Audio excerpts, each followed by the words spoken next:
go. Good evening. Welcome to the December 12th Foxborough Planning Board meeting. This meeting will be broadcast live and recorded by Foxborough Cable Access, and it's possible that there may be some testimony from people coming in on the Zoom. I'm not sure that that's the case, but it looks like it is the case. So,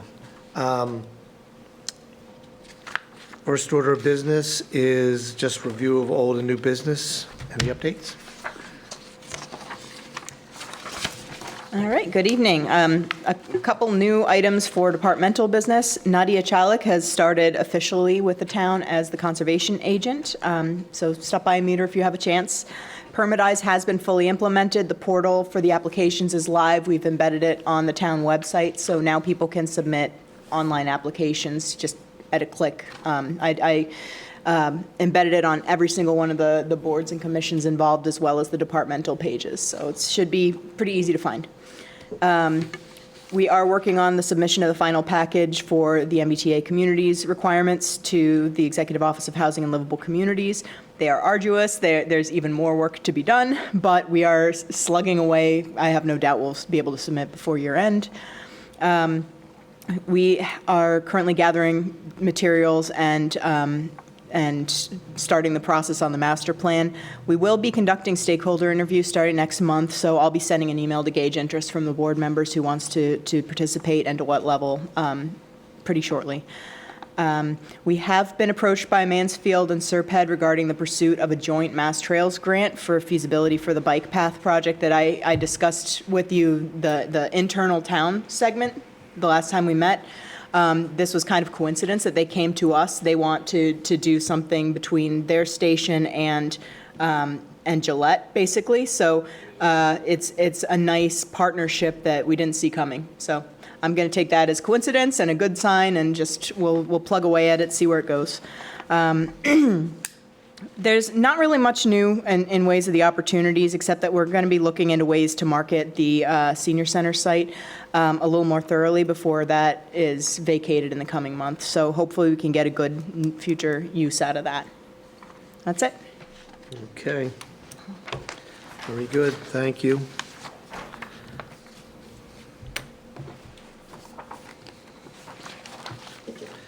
So, we have some minutes we need to approve for November 12th. 14th. I'm sorry, 14th. I set them out this morning. Yes, you did. Is any? I'm good, I'm good. I'm good. I'm fine with them, too. Make a motion, we approve the minutes of November 14th. Second. All those in favor? Aye. Aye. And we need to endorse some plans before we leave, and some accepted roads as well. Anything else that we can discuss prior to the 7:10? We have some subdivision updates. Okay. We have 4 very active subdivisions under construction right now. The town's engineer inspector has been very active in visiting the sites, and she's providing us with reports every week. They're coming along the Pine Air. They did all the tree clearing, and the stump grinding. The tree grinding has been completed, so that site has already been cleared. Abbey Estates, the same. So more work will continue prepping the site for that. And then on Ridge Road, they've been working on moving some of the soil piles. They're getting ready to start the foundation for the first lot. I know that they're in front of conservation for a walking path, I think. Yeah, it's a path down to the water. It doesn't have anything to do with the construction of the house. It's more how to access the water and what kind of a dock. Yeah, so it has no bearing on the decisions that this board has taken, but they are working with conservation. And for Lawton Farm, there's been no activity lately.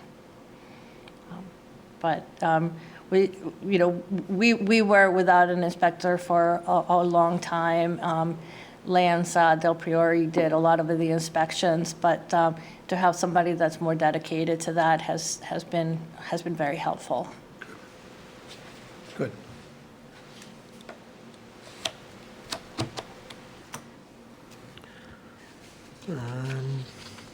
Do we want to take a 5-minute recess so that the board can sign the plans while we, Sure. before the hearing? Actually, I don't think you need to take a recess for that.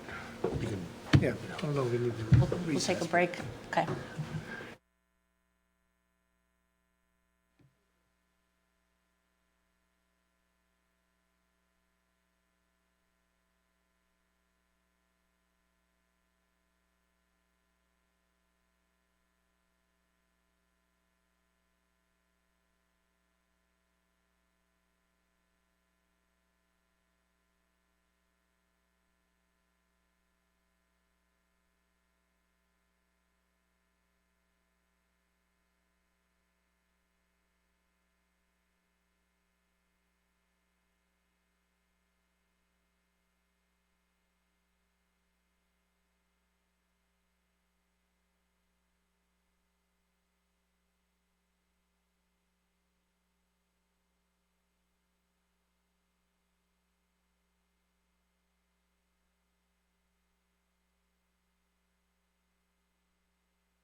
Thank you.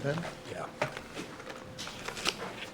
It being on or about 7:10 PM, we have a public hearing, preliminary subdivision conceptual Open Space Residential Development Plan, 60-62 North Street, construction of a proposed 6-lot subdivision by Jake Development LLC. Mr. Buckley. Mr. Chairman, good evening. For the record, my name is Bill Buckley from Bay Colony Group, and I'm here representing the applicant, Jake Development. So I'm going to, let me just put this up on the screen and share my screen with you.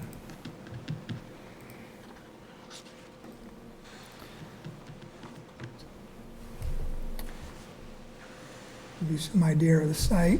So this property is a 3 parcels of land located on the westerly side of North Street. So these are the 3 parcels.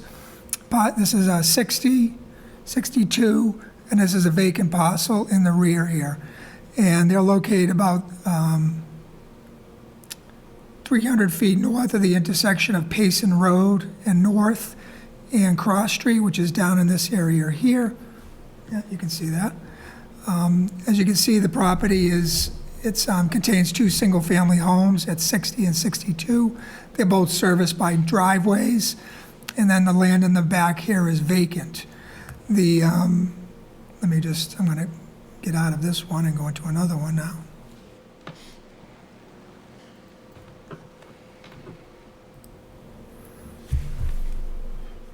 I hope.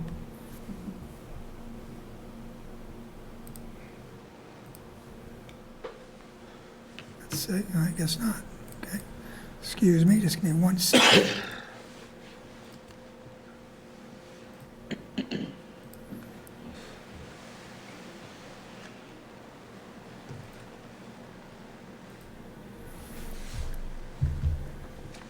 So as the chairman pointed out in his reading of the notice, this is a preliminary plan for a 6-lot subdivision. And so what we're here tonight is to present that preliminary plan to the board, but also we're here this evening to discuss a conceptual open space residential development design for the project, which is what we ultimately hope to complete the definitive plan under that type of definitive plan special permit. First, we have to show the board the conventional subdivision in order to, prove the number of lots that can be built on the site. So as you saw on the screen there, it currently contains 2 single-family homes. I know they're hard to see here, but there are ones in this area here, ones in this area here. As of right now, both of those homes will be coming down. There's not enough room to put the road in between them and have the houses meet the setback requirements. So what we're showing you right now is both houses coming down, and even on the open space plan, you'll see the same thing. But the site, once you go beyond the houses, like back in this area here, approximately following my hand, this is a wood line, and then beyond the wood line is woods. There's an isolated wetland located over here, and then in the back there is a bordering vegetated wetland. There's a stream, it's an intermittent stream that runs from north to south, or maybe from south to north, to the Neponset River. And that's actually, we've had these go before the Conservation Commission as an abbreviated notice of resource area delineation, so the wetland lines you are looking at are correct. The site, if you were standing on North Street and coming into the site, it comes in and it drops. If you can picture it, I should have a thing, but it drops and then it goes back up to the houses. And then as you're looking at the houses, it goes up to the left, and which is in this area here. So I was talking about it drops through here. Let me do that. It drops through here, comes back up where the houses are, and then it goes up again. There's a large garden area right in this area here that sits up on a ridge. And then down here over, this is the house, this house right here, you go behind it and it starts to drop off again. But then it goes up, it's an odd piece of land. Then it goes up to a ridge here, and then it goes back down where all this wetland is. So it's low in the middle, it drops off to the north, it drops off into this isolated wetland to the west, and then it drops down to the west towards that stream. What we're showing you is a conventional subdivision. It has, it's a 50-foot layout, has 22 feet of pavement, has a sidewalk on one side, and there is no waivers except for, I'd forgotten about this when I was talking to Gabby, there is one waiver that would have to be granted for this project because we're proposing the drainage basin to be located in the front. And as I mentioned earlier, as you look at the site, that area is the low spot on the site. So it is the natural low area to put it, on top of which it's a corner lot. There is no rear lot. There's only a front yard and a side yard. And under our bylaws, a stormwater basin has to be in the rear yard. There is no rear yard for these type of lots. So that would be the only waiver shown. All of the other design elements of it are in compliance with the regulations. The radius, the width, the setbacks, the cul-de-sac, water line, underground utilities, tree planting, all of that. We would not ask for any waivers for that. And as I mentioned, we're looking at about 730 feet of roadway on here. So Bill, before you go forward, the existing, the projected, the regular subdivision there on lot 5, Yeah. the house looks like it's very close to that isolated wetland. Are you telling us that based on this subdivision, that you could build it within that proximity? So an isolated wetland does not have a setback. So when you're dealing with bordering vegetated wetlands, in Foxborough, there's a 25-foot no disturb and has a 100-foot buffer zone. You can work in a buffer zone, but you can't work in the 25-foot no touch.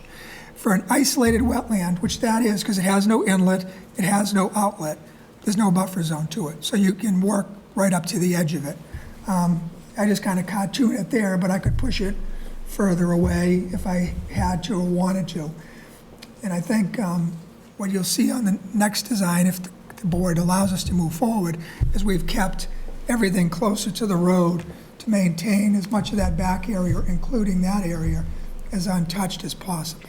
And so based on the description of that wetland, would you say that that's something that, well, clearly with the kind of rains we had yesterday, it's probably, pretty wet right now, but typically would that be more like in the spring, it would be very wet, summer it would dry out, fall Yeah. maybe get a little wet again? Yes. And then it wouldn't be as wet until the spring again, that Yes. kind of thing? Yeah, so one of the things we check for, is when you're looking at an isolated wetland, there's two definitions we typically look at. First of all, an isolated wetland is no such thing under the Wetlands Protection Act. Under our local bylaw, there is a bylaw for an isolated wetland. But there is the second thing we always check for is what's called isolated land subject to flooding. So, we're all familiar with bordering land subject to flooding, that's flood zones. So you're next to a river, a stream, a pond, there's usually a bordering land subject to flooding, and it goes with that, which is the 100-year flood elevation. In this particular case, because when you go out there, I'm sure the board will go out there at some point, you'll see this is a bowl. It's an absolute bowl. I don't know it's like that. Maybe it was gravelled out at some point as part of a farm. Typically, that's what you see on these, because it's beautiful material out there. So one of the things we check for is it an isolated land subject to flooding? So what we do is we have to, there's a definition in the Wetlands Protection Act, we have to assume 7 inches of rain, we have to assume no infiltration, and then we have to calculate to see what the volume of that bowl will hold. And if it holds a little over 10,000 cubic feet of water, then it's classified as an isolated land subject to flooding, and it is a resource area. But to go back to your first question, it doesn't have a buffer zone either. It's just a resource area. This particular case, it does not. There is not it doesn't hold enough water to define that. And again, the commission reviewed that and termed this an isolated wetland and not an isolated land subject to flooding. But yeah, if you go in there in the springtime, there's no doubt in my mind that there's water in there. Okay, thank you. So, are there any other questions on this? I mean, it's 6 lots, 730 feet of road. I think everybody's familiar with the value of land, et cetera, in Foxborough nowadays. In my opinion, it's a very viable project. but the developer has asked us to look at another option, which, if you give me a moment, I'll put up here for you. And this would be an open space residential development.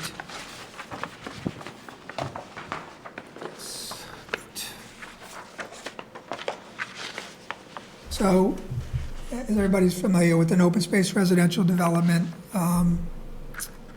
is a special permit. It's not allowed by right, but what it does is it allows us to,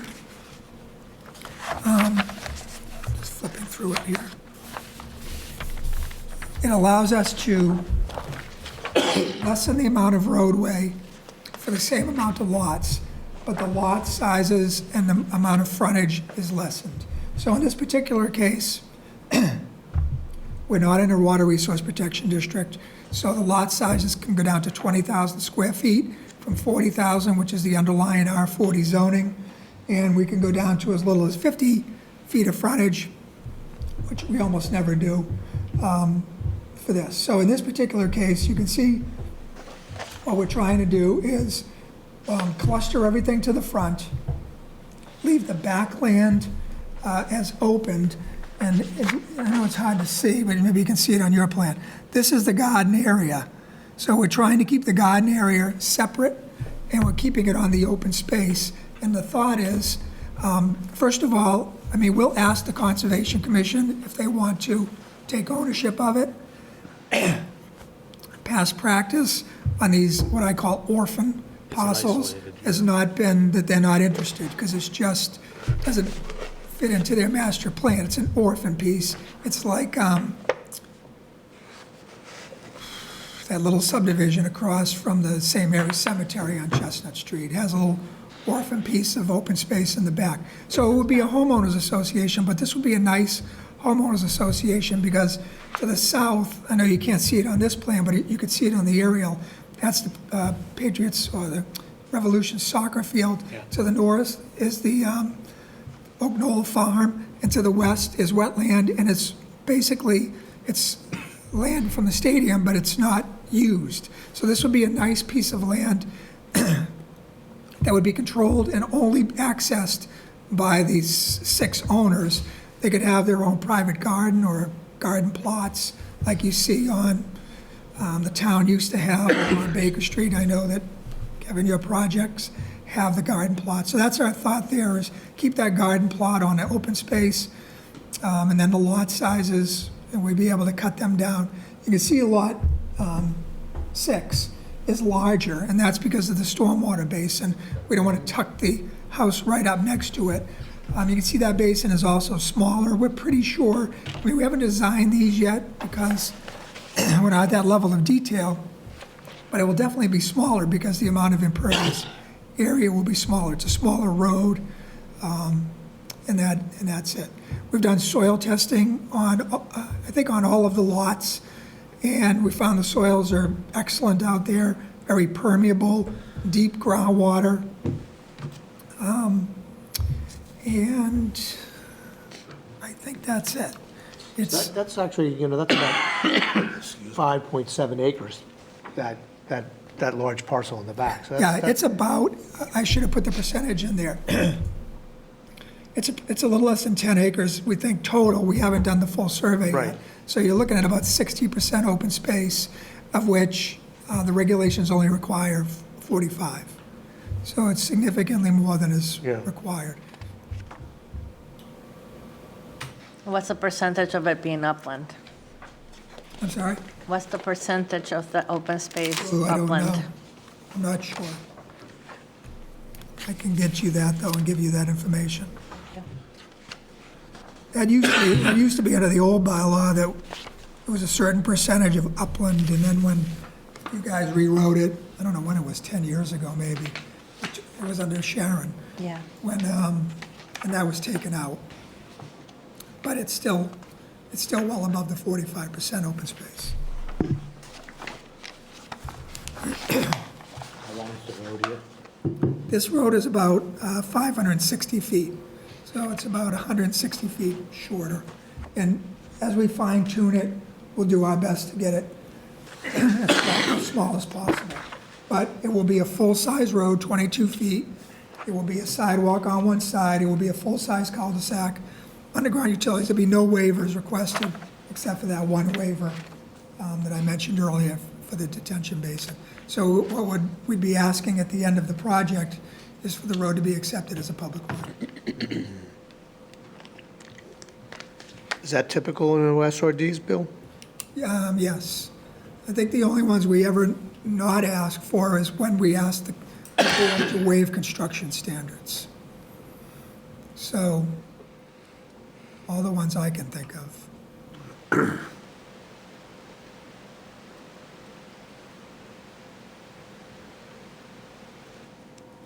Well, in my opinion, this seems fairly easy. Pretty straightforward.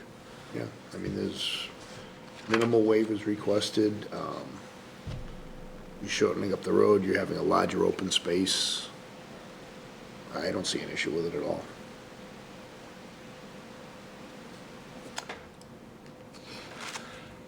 Excuse me, Bill, how big are the houses supposed to be? It would just be a guess. It's me guessing. But, you know, again, one of the things that was changed, remember the setbacks used to be 15 feet between houses, and when the open space bylaw was initially put in, and then, I think it was Gordon Green.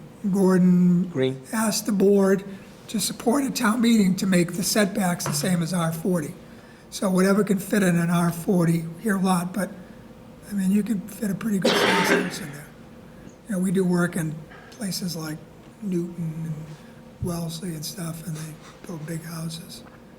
And unfortunately nowadays with the cost of land, cost of construction, cost of everything, it's difficult for a developer to build what I would call, you know, a modest colonial like most of us live in. Mr. Chairman. Just one second, I just have one more question for him. So Lot 6 is obviously, the reason it's so much, it's 10,000 feet, 11,000 feet bigger is because of the detention basin? Yes. Okay, I'm sorry. Just come up to the microphone. Thank you so much. Okay. Just state your name and address for the record. Terri Lawton. My address is 70 North Street. I'm the manager for Oak Knoll Farms. And I am here tonight because I'm pretty concerned about this project. The Wills have been incredible neighbors for an uncountable number of years. And the stories that they're able to tell are just priceless for me. I am deeply concerned about this project. Given the opportunity to purchase the land myself, I would have gladly done that. Within this next year, we're planning to spend at 70 North Street, we're planning to spend over $1 million to further protect the Neponset River from any sort of potential harm from our property. I'm deeply concerned about putting 6 septic systems in this land. This is uphill of the Neponset River. It goes the wetland behind that we're talking about keeping as an open space, which is wonderful, but it is directly going into the Neponset Reservoir. Or excuse me, the river, not the reservoir.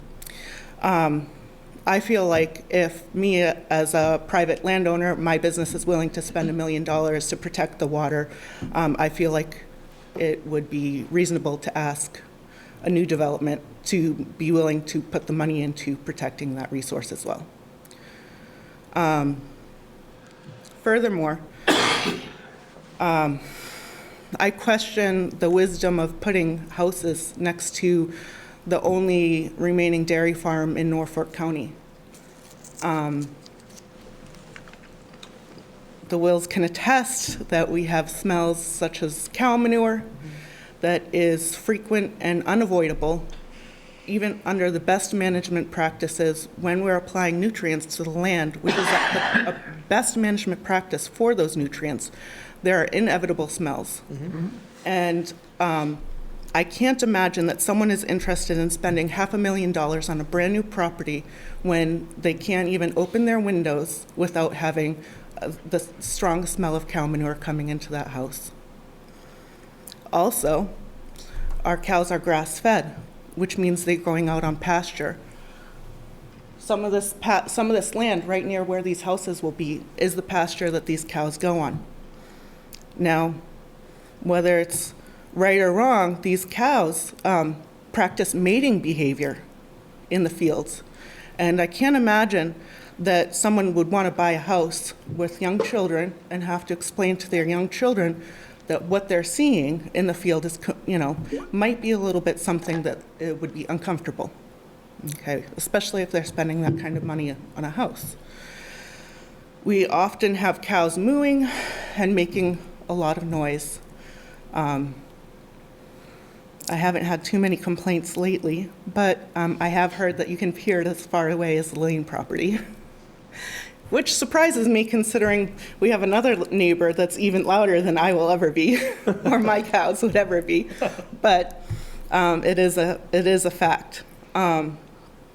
So given these situations, I would encourage the planning board to implement as strict requirements on the septic systems as we can. Tight tanks is what comes to mind for myself. That would be my preference. And as well, I would request a fence be built that is as tall and as solid as allowed by law. 6 families living that close to a farm is a lot more than what we've had, and I don't think anyone could be as good of a neighbor as the Wills have been over the years. So the fence issue, I mean, where I happen to agree with you, but I don't know, because you're a farm, you're a commercial thing versus a residential thing. Agricultural. Agricultural, I'm sorry. Residential agricultural. But if you want to change the zoning. No, I'm just pointing it out. No, I'm not bringing it up because of that. I'm bringing it up because there's usually, I know there's one in our town, about having fences only of a certain height, so they're not considered a spite fence. Right. So the developer and you might come to an agreement that you could go higher than that possibly, in order to, avoid any of the situations that you're talking about. It's not going to control any odor issue. No. And, but And, yeah. and you know what you know from coming before this board, that we're a very big supporter of your farm. Yes. And I understand your concerns. I think they're legitimate, and I think we'll have to take a close look at how we can protect you Yeah, and the water, and then still potentially allow some development there. Yeah, So, and my understanding is that the regulations allow you to require the builder to build a fence too. Oh, no, but there's no question about that. It's just how tall we can make them build it. Yes. Yeah. Okay. Okay. Any other questions from the board, or? No, You I guys? hadn't thought about any of the stuff you just brought up, Kelly. Well, thank you. And if you have any further questions, feel free to reach out. Okay. How's the new building coming out? Slower Slow than but sure, expected. We expected it would be slow, but it's expected, Yeah. you expect delays, but Yeah, there are always more. okay. Yeah. Thank you very much. Would you like to say anything while you were here? Okay, just asking.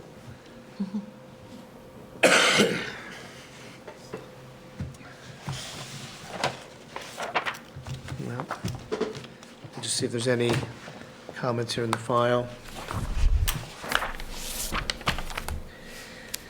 From the Board of Health, the area does have wetland resources that have setback requirements. All septic systems submitted to the Health Department must meet the requirements of 310 CMR 15.00. No plans are on file, no concerns regarding hazardous materials or soil contamination on the site. Building Department has no concerns at this time. The Fire Department has shared verbally that they would like a hydrant at the entrance of the subdivision and at the end of the cul-de-sac. No other comments were received. That's it for that.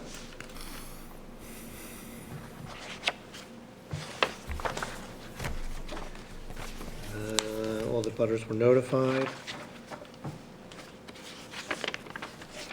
That's about it. Mr. Chairman, this was the first application that we received in our new online permitting system, so this is our guinea pig. And Do we credit Mr. Buckley with that, or?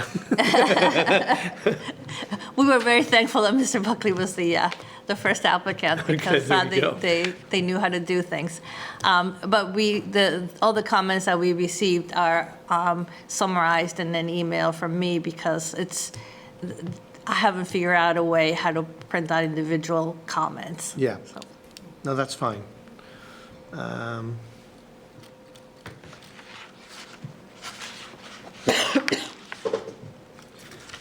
The other thing here is, what's the date of this? November 12th. Okay, my client, Jake Development, LLC, please accept this email as authors of the board to exceed 45 day time limit on the preliminary plan.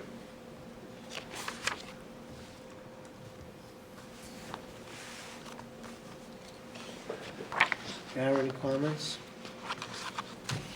So, Bill, you used the phrase, you just kind of cartoon this for this purpose. So really, you've got all these lots at 20,000, but they don't really have to be at 20,000, do they? Like, 20, I think, Jeff, get closer to the mic, please. minimum of 20. right. Right, but that's our intent. I can't think of any reason why we would make them bigger. Well, I'm just thinking on 4, it would be a way to Oh, maybe move the house pull that. away? Yes. That's a good idea. I mean, really, what are you gonna lose, really? No, actually, what we could do is build a buffer there along that portion of the, that's a good point, Jeff. I mean, that lot would seem to be the probably most affected of the type of issues that Yes, yeah. Mrs. Lawton talked about. Jeff, are you saying to move parcel A, like swing it around behind that parcel? Or just, No, I'm just talking about. stretch out lot You could 4? push Lot 4 out, and make it 25,000 28,000 square feet, whatever it would be. I like Gabby's idea better. What we can do is we'll wrap the open space around it. Around it? Around Yeah. behind it? Yeah, so now you wrap the open space around it so that there's no question, that there's a buffer there. Yeah, that's a Yeah, good idea. that's a good, so we'll slide it like you said. Yeah, that's what I Jeff, was and then talking we'll about, wrap the open Gabby. space around it. Yeah, that's what he said, Bill. Good teamwork. Yeah, that's the ticket.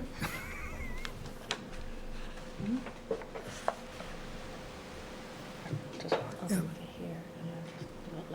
And to address some of the other issues, septics are Title V. We can't do tight tanks, they're against the law. The Foxborough has regulations that are more restrictive than Title V. So, we'll be following all of those regulations. And as far as groundwater protection, we have to follow the DEP stormwater standards. And by infiltrating all the water on the lot, there won't be nutrients, et cetera, leaving the site for the most part. There's probably going to be some in the back of those houses, lots 5 and 6. But for the most part, everything is either going to stay on site and be infiltrated into the ground.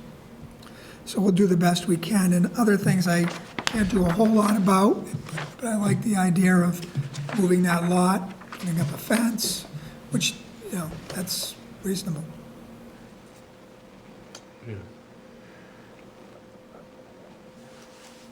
And I mean, it's not that I think we need to get the developer to broadcast the fact, they'll see that it's next to a farm anyway, but they might want to have something in their, not necessarily in their sales information, but some kind of disclosure there, so that potential owners are aware of the fact that these are just natural occurrences based on living next to an active agricultural use. Right, because she doesn't need phone calls. No, exactly, she doesn't, and neither does the town. The animal control officer is going to be the one that, and the police department is going to be the one that did the phone calls. Right, I mean, or me, but. but you know what I mean, I guess good fences make good neighbors, but beyond that, there's going to still be, some issues. I agree, but to your point, I would think that there also are potential buyers out there that might find this a charming opportunity. Yeah, there might be, yeah. So, your fears are well-founded, but not necessarily all doom and gloom just yet. All right. So do you need something formal that we're gonna, Does the board usually vote on a prelim? Okay. You need to, I'm sorry, you have to make a finding that the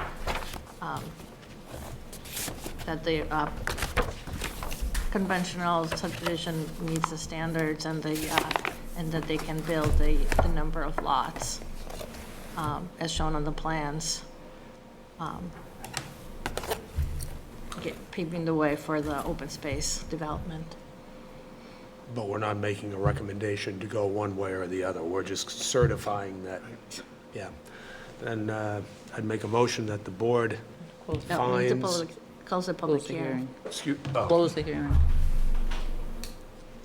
I'm not gonna make that motion. Okay, then don't make that motion. Want to make a motion to close the public hearing? Make a motion to close the public hearing? Second. All those in favor? Aye. Aye.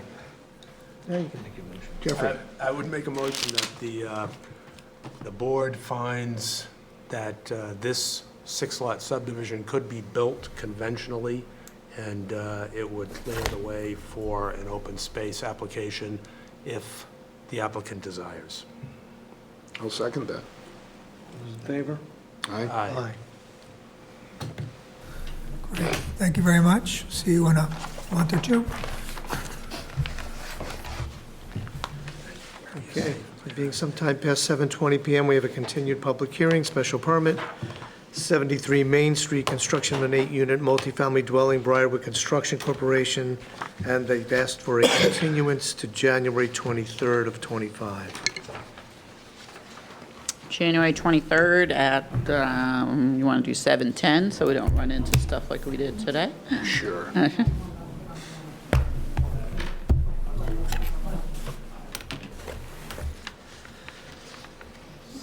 I've briefed Gabby on 73 Main, if you want to.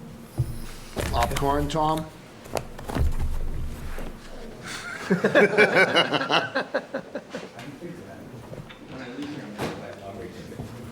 You just got to make a motion to do the continuance. Sorry, I'll entertain a motion to continue that hearing till the 23rd of January 2025 at 7:10 PM. Second. All those in favor? Aye. Aye. Okay.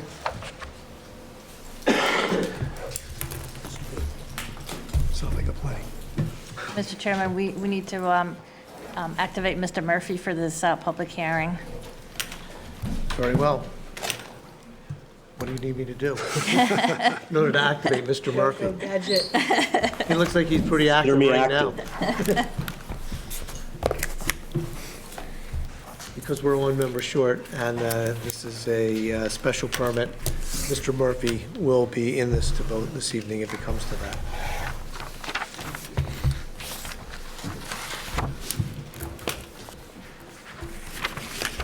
Being sometime past 7:30 PM, we have continued public hearing, special permit for 177 Chestnut Street, construction of an 8-unit family building, and I have to recuse myself because I am a direct abutter. So she gives me the packet.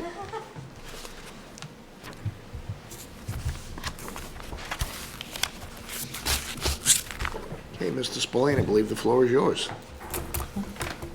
Good evening. Attorney Frank Spillane here for the applicant. We've got the response letter, our response from TEC, so I'm just going to turn it right over to Rob just to go through all those things with you. Good evening again, folks. Rob Knappich from Allen Engineering, and I'd like to go through what has transpired since last we met. I'm not sure if that's the best place for this, given that somebody's on Zoom. Is there a better spot for this? You can leave it. Wherever you want, that's fine, yeah. Okay, very good. So, I'll go through the comments from the board first, and then I'll go through the comments from the last review letter from your consultant. So among the comments made by the board were the request, as I understood it, that the fire department confirm that the access by fire apparatus was adequate as designed.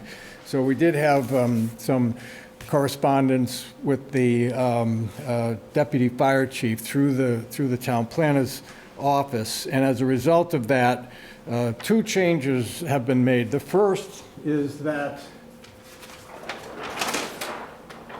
the fire hydrant was initially proposed in this location, and the request was made that that fire hydrant be relocated to near the entrance. And although the deputy chief didn't elaborate on the reason for that, I think, experience kind of tells me that oftentimes the fire service feels the need, or it's necessary to limit how close they get to a building.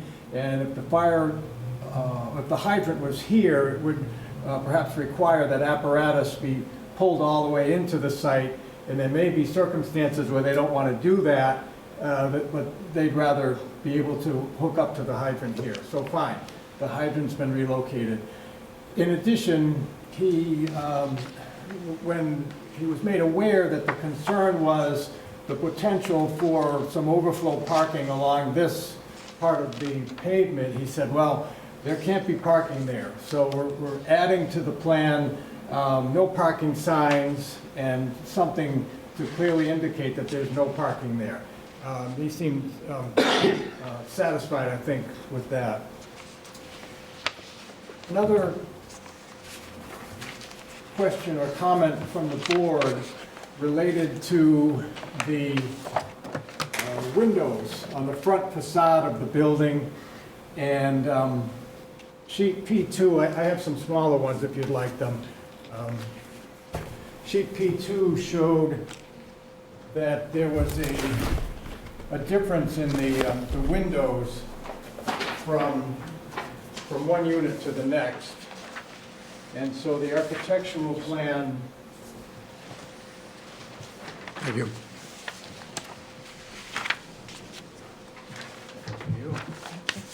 So the architectural plan was revised, as you can see. This is the old one. There was some square windows, and here there was a double window. The plan has been revised to make the windows on the front facade exactly the same from unit to unit, first of all, and to perhaps make a little bit more of an interesting element with the curved arch at the top on this larger window. So that change was made as well. So those were the comments from the board. We did receive as well a further review letter from your environmental consultant dated December 3rd.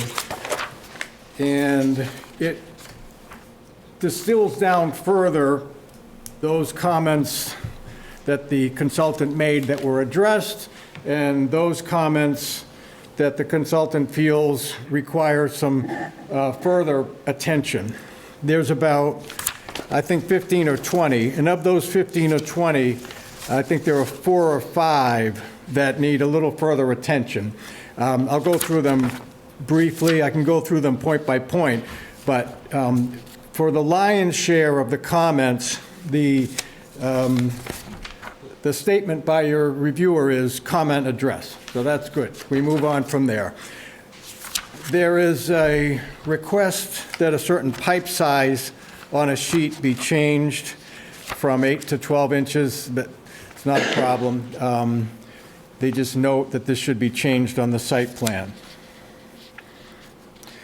There's a few comments that relate to some of the particularities of the drainage analysis. And one comment, this is 3B, says that, well, when you sized the infiltration basin, you recall that the 2 basins are designed to collect and infiltrate a certain amount of stormwater, one here and one here.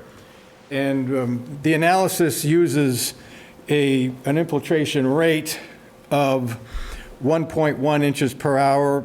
He said, well, this guidance suggests that 1.02 inches per hour is the correct rate.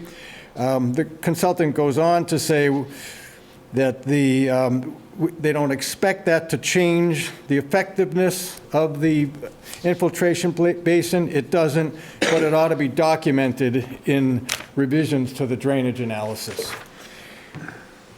Similarly, the consultant mentions that this, a similar sort of soil porosity calculation should be revised, and this is comment 3D. And again, the statement is, it appears that these corrections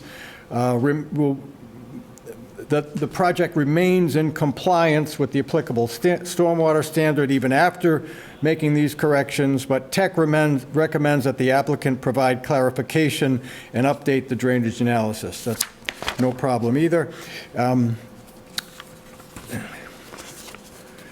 There is a comment regarding the amount of stormwater that is not detained. So if you recall,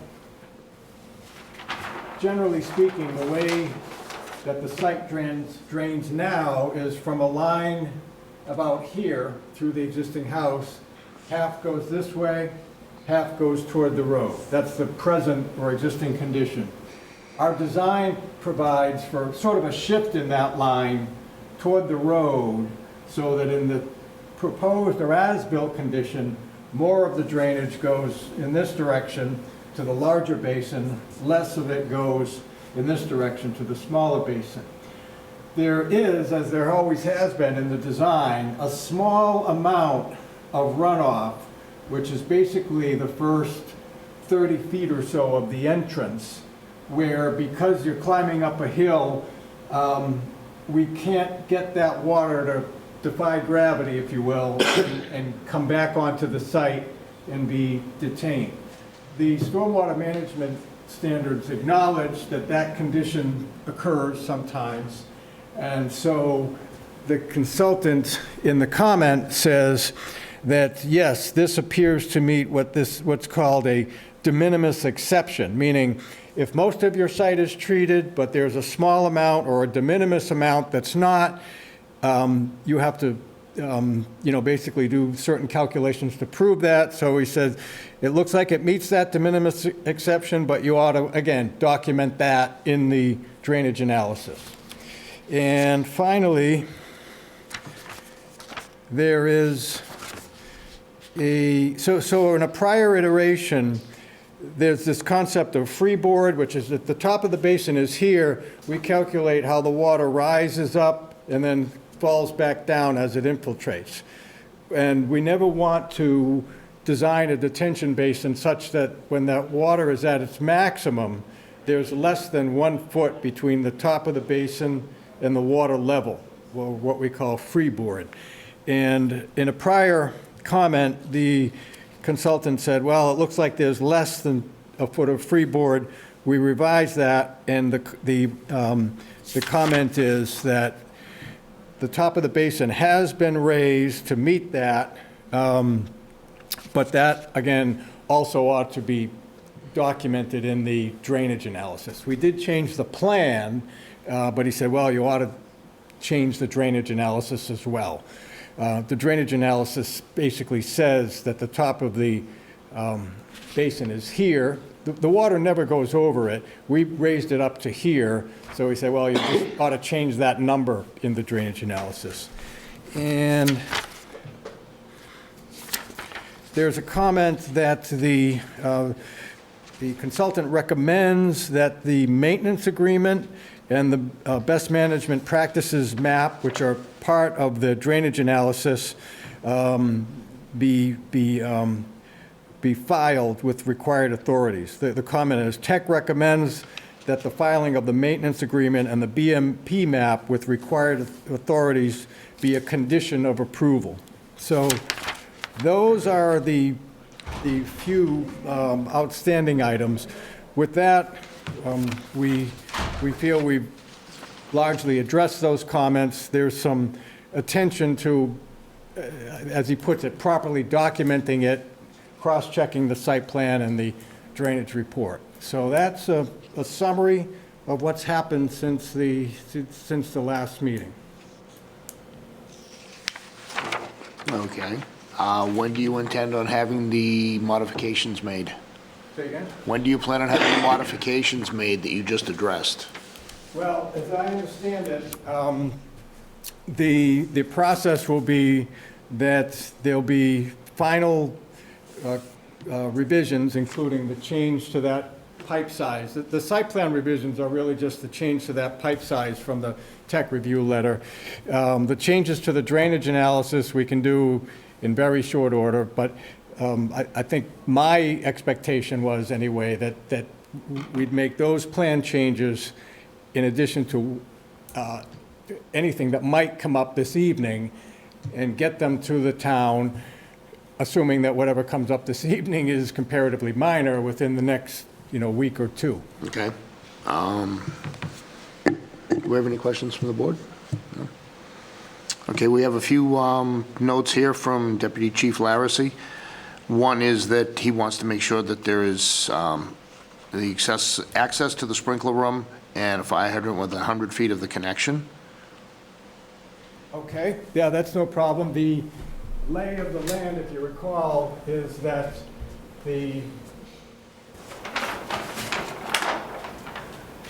well, just stepping back briefly, we had initially designed the water service. The water service has always run parallel to the building. We initially had separate fire protection feeds into each unit. And at the deputy chief's request, we eliminated those separate feeds into each unit in favor of, or we replaced it with a room which is here, labeled proposed sprinkler room and fire department connection on the westerly side of the building. And what goes on in that room is that the firefighting supply comes into that room, and there's like a manifold, and that manifold will have 8 separate shutoffs and 8 separate feeds, where there'll be a feed that it'll actually go through the building somehow to each unit. So if the comment is access to that building, he does have it. I'm not sure what the 100-foot requirement was. He wanted to make sure that the connection was within 100 feet of the hydrant. Okay. So what I'm seeing here is, you had said he had asked for the hydrant to be moved to the front of the building. Yeah. It only makes common sense that the sprinkler be at the front of the building as well, because if they have to go to the sprinkler room, you already just said they don't want to have a fire truck at the back. Yeah. So I think that needs to be addressed. Comment. So I think there's a pretty ready solution to that. I understand the issue now. So given that he said that the hydrant should be near the road, which it is, a swing of 100 feet is about like so, then I think, and this will probably actually be more economic from a construction point of view, we would just swap the sprinkler room from this end of the building to this end of the building, and the pipe feed, instead of coming from here and going this way, would start there and go this way. Right. So we'll make that revision as well. Okay. DPW, excuse me, has some concerns. They haven't seen any definitive plans showing diameters of pipes, elevations, materials listed for the utilities. I think those comments are old. They're the older ones? Okay. Yes, they're They've already old been addressed. comments. Okay. So is it just the one about the hydrant at this point, or are we good? I think that, the majority, the staff comments have been addressed. Oh, okay, okay. So the 2 items that were open were comments from the board, which he addressed, from the last meeting. I know there was concerns about, having cars parked along the side, whether or not the fire department would have access, if there were cars there. So that was, that was addressed. And then the comments from our peer review, so that there are some, some revisions, but they are deemed to be fairly minor. Okay.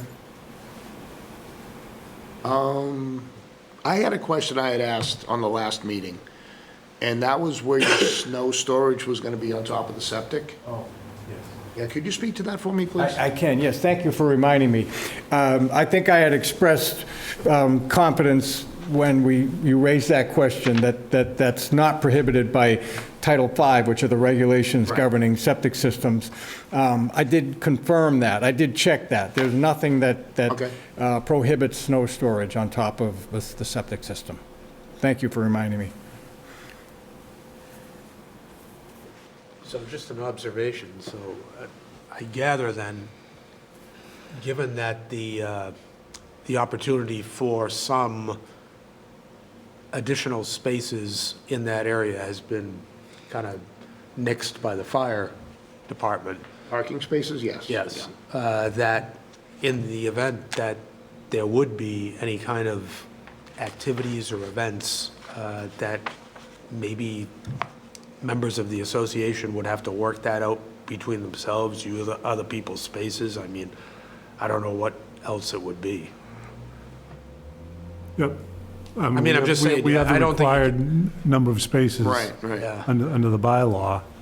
Again, one in the garage, two out in the front. Which would be managed by the condo docs.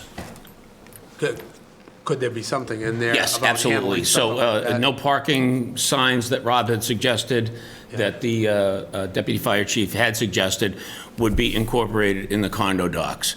And therefore, if somebody parks there and an individual from Unit 1, Unit 2, then they would be obviously fined by the condo association for not living up to the laws of the land. So that would be incorporated in the condo docs. Yeah, I understand that. That's not exactly what I was thinking of. I was thinking about how it can be managed, because those types of situations will occur. Well, the inevitable would be no parking, or trespassers would be towed by Joe's Towing Service. That would be I guess, the scare tactic, so that people would not, park there and create a problem for the complex. But at the end of the day, management of the complex comes after the fact. So we could obviously, put that on the plan so that they know, like I said, with the condo docs, that, you can't park 7 cars there and have a Christmas party. Well, that's Right. sort of what I was thinking, Yes. that type of scenario. I guess it's a little too far to walk down from the Ahern School, huh? Becomes an enforcement issue, that's, Yeah, which is out of our review. Just an observation, but nothing to change on your plan. Okay. Any more questions from the board, the staff? No? Frank, you want to speak? Frank, speak? No, I think we're all fine. Thank you. Tom, anything you would care to add, sir? No, I'm good. Okay. So I took the liberty of drafting conditions of approval. If the board wants to look at them, it's up to you. If you want to look at them, or if you want to leave it to vote at the next meeting.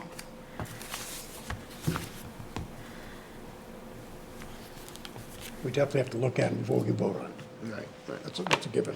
Yeah, we'll take a peek. Do you have copies? Do you have copies? Yes. Have you seen them? Yes. Yeah. Satisfied? Yes.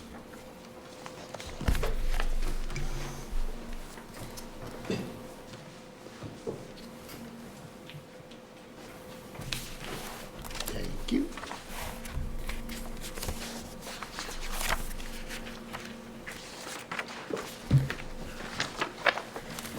I emailed a copy to Tom.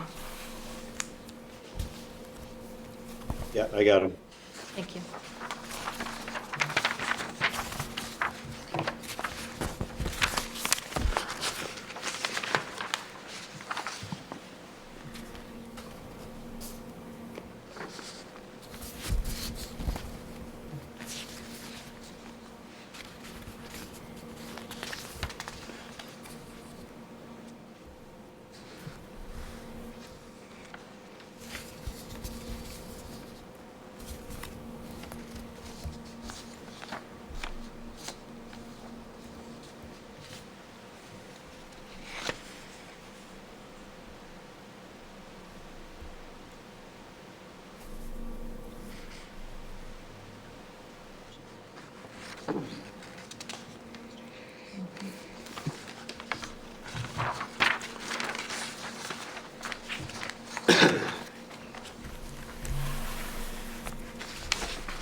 Catherine had a suggestion of, on condition number 8, including that the parking restriction to be included in the condo documents.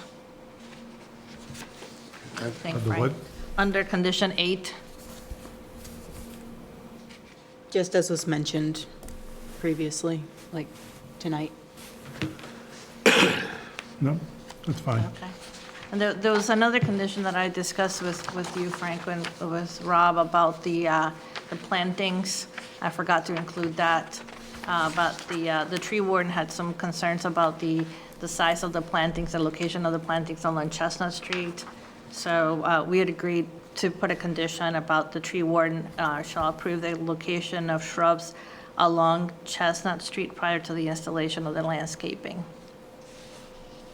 And that's fine. I'm sure that has to do with site distance and things like that. Yeah, it has to do also with the size, the growth of the shrubs. He was explaining to me that it would encroach on the sidewalk and they would have to lop off the shrubs once they grew a certain size. And that would be condition 26, and it would not be incorporated into either 15 or 16?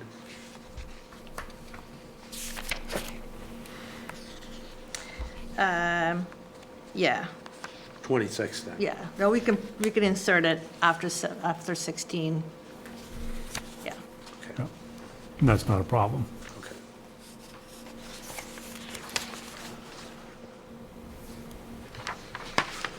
I don't see a problem with it. Neither do I. Are we looking to close this tonight, or we're looking to continue this? It's up to the board. Okay. Let's close it. If the board could, we'd like to see it closed and a vote tonight, if that's possible. Okay. Me personally, I'd like to see the changes made on the plans, but I mean, you could just make your approval subject to those. And We and have- there's a condition in there. Yeah, we have a condition number 2 that addresses The that. Mylars, yeah. Okay. The Mylars won't be signed until all the changes have been confirmed. yeah, because my biggest concern is Deputy Chief Larissey's Yep. notice about where the hydrant goes in the sprinkler room, so. Make a motion to close the public hearing. Second? All in favor? Aye. Tom? Aye. Aye. Roll call. Yeah, roll All call. roll call. Jeff, aye. Gary, aye. Tom, aye. Ron, aye. All right. Then I would make a motion that the board approve a special permit for construction of an 8-unit multifamily dwelling at 177 Chestnut Street, applicant being VRZ Realty LLC, with conditions that have been spelled out by staff. In addition, well, I would just say, and as amended here tonight. Second. All those in favor? Jeff, aye. Gary, aye. We didn't hear you. You're muted. Tom, aye. Ron, aye. Gary. Great, thank you. Congratulations, John. We'll get those changes to Get to work on those revisions. Thank you. Right away. Merry Christmas. And to you. Thank you, sir. Okay. And we gotta make a motion to adjourn? So moved. Second. All in favor? Aye. Tom? Aye. Roll call there, John. Okay. Yes.